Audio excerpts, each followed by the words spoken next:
कुछ सुनी, कुछ अनसुनी, कुछ कही, कुछ अनकही कहानियाँ लेके आया हूँ जो शायद आपको आपके डर से मिलाए, क्योंकि डर सबको लगता है।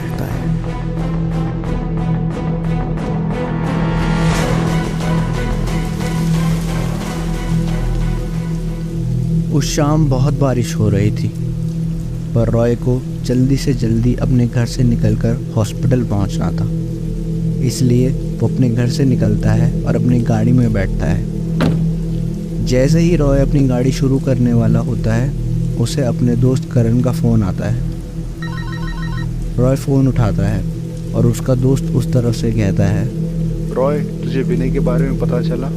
इसका जवाब रॉय देता है। वो कहता है, हाँ भाई, पता चला और मैं हॉस्पिटल ही पहुंच रहा हूँ। तू कहाँ है?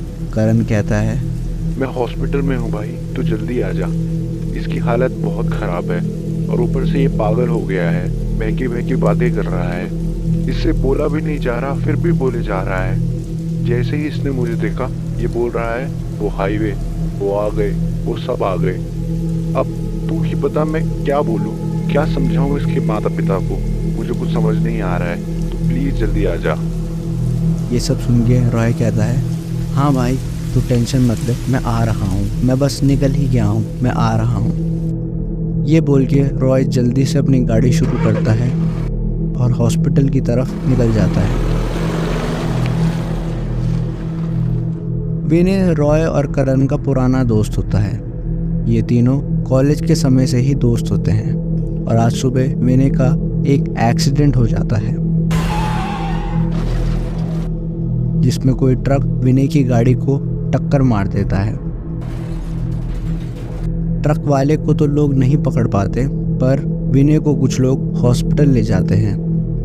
विनय की हालत काफ़ी ख़राब होती है, जिस वजह से उसे हॉस्पिटलाइज करना पड़ता है और इसलिए रॉय इतनी तेज़ बारिश में हॉस्पिटल जा रहा होता है।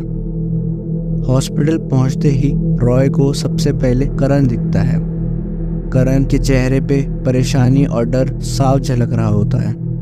रॉय करण से विनय के बारे में पूछता है।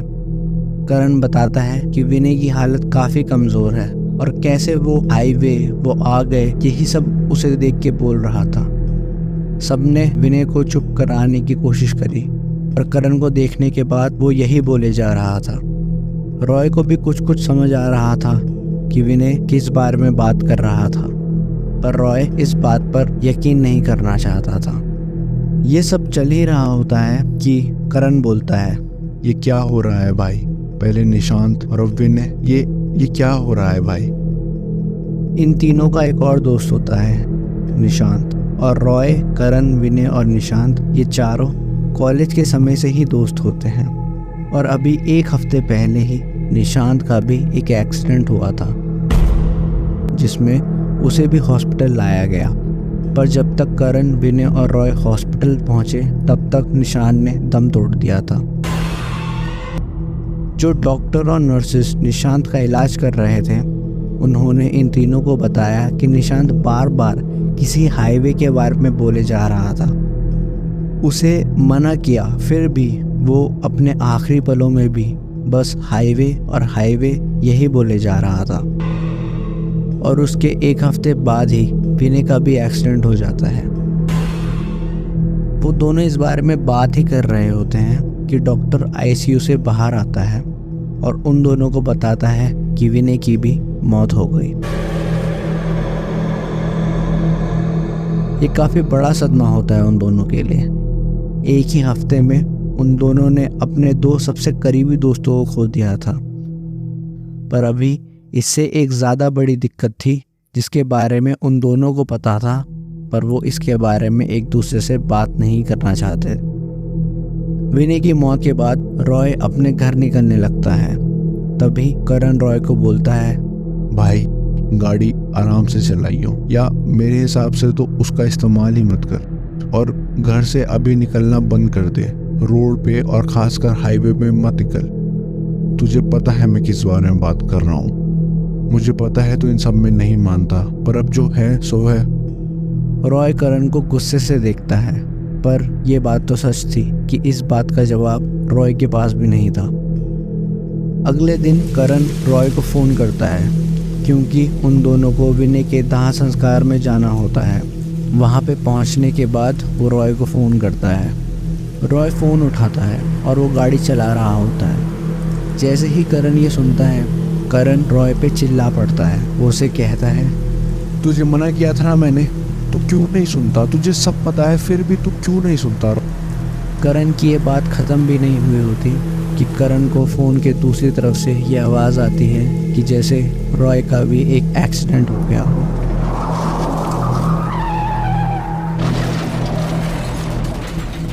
उस दिन भी काफ़ी बारिश हो रही थी, इसलिए और शायद बारिश की वजह से उसकी गाड़ी समय पर ब्रेक नहीं मार पाई, जिस वजह से गाड़ी पलट गई और रॉय की मौके पर ही मौत हो जाती है।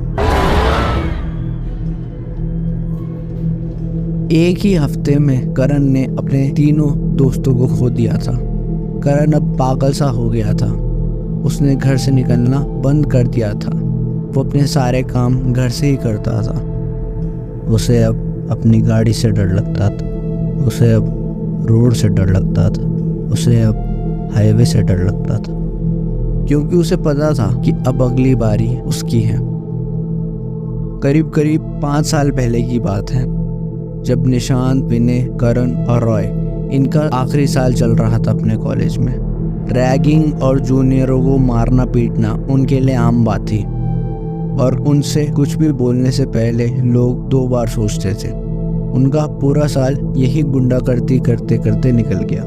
फिर आई फेयरवेल वाली रात, जहां उन चारों ने सबसे ज़्यादा पी ली थी।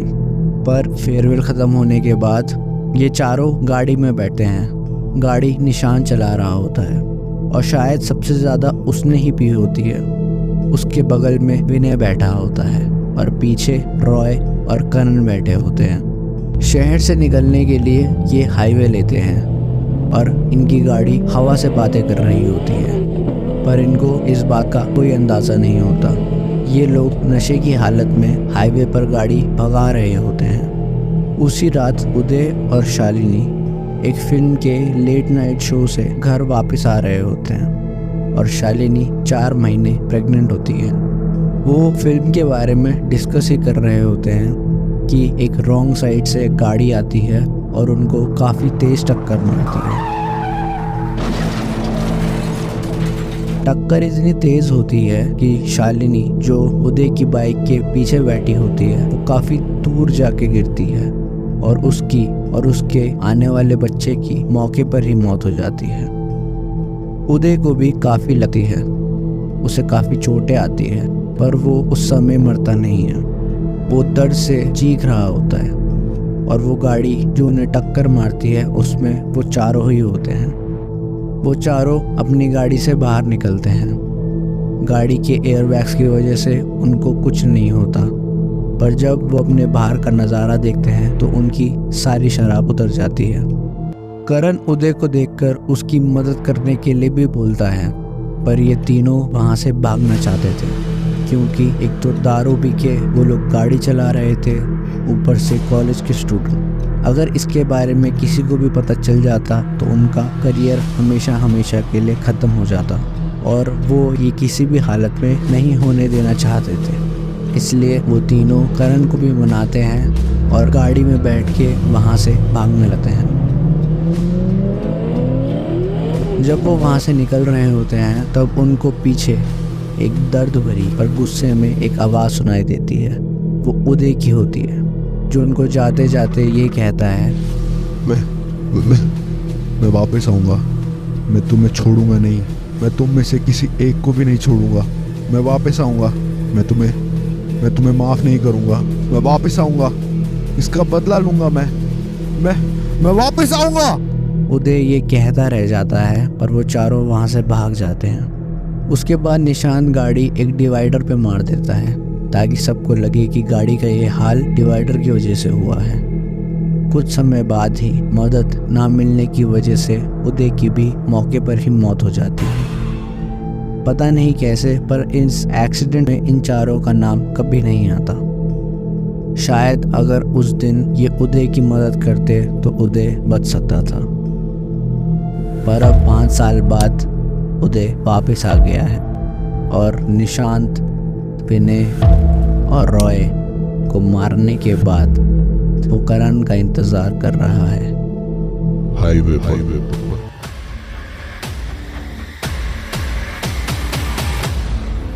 आप सुन रहे थे डर सबको लगता है।